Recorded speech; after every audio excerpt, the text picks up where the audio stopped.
things that happen in Carousel still happen today in many cultures, and Carousel is basically based in a capitalist patriarchy, and we still are in a capitalist patriarchy.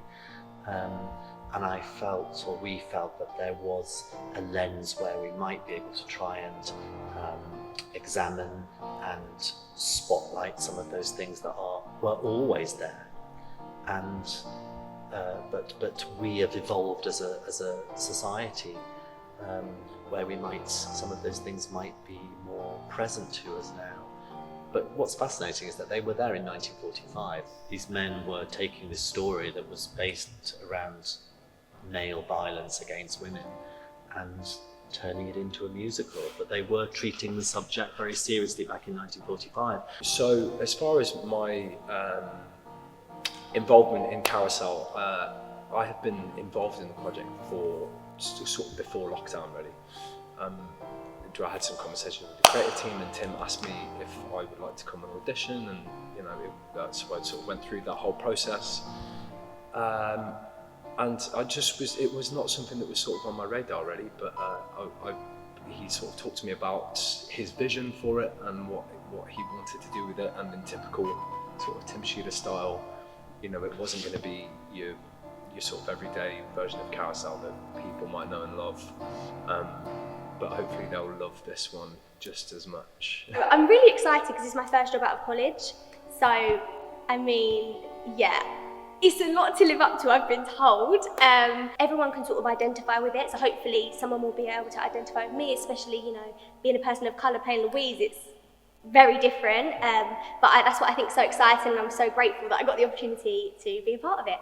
I don't want to give too much away about what this reimagining sort of entails. I'm sure I'm not giving any spoiler alerts away, but we're very much sort of grounding Billy in this sort of solid British working class man, and which in and of itself is a really exciting, coming from a working class family myself and growing up in Coventry, and so I sort of understand those roots and I understand where they come from. So to be given that as sort of as a basis to jump off from it feels exciting, but it feels quite freeing as well. And it's probably the first time I've been able to sort of just be a cov lad. My first round, I had, I think, a dance round first. That was for Louise.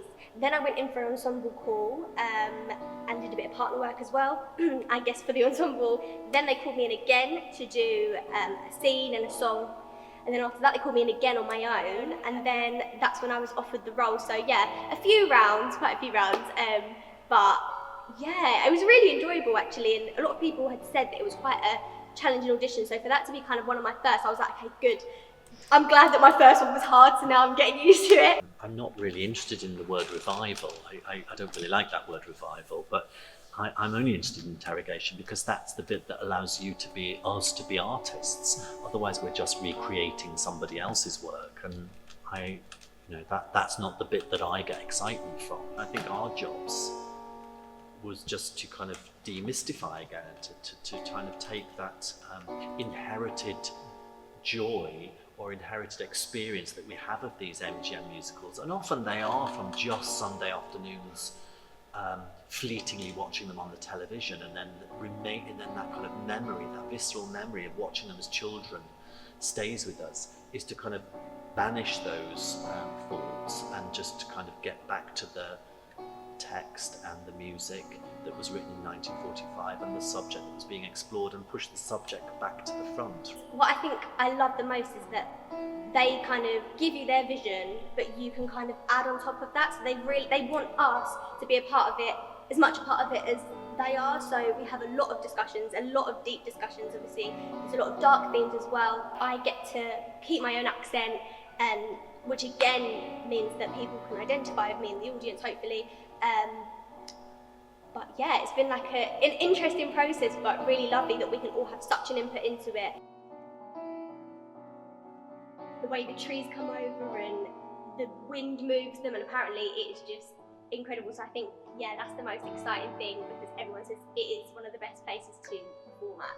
I mean, I can't wait to actually get into the park. being here might give you sort of an idea of the sort of scale of what we're doing with Carousel, which is exciting, and I shouldn't really say anything else.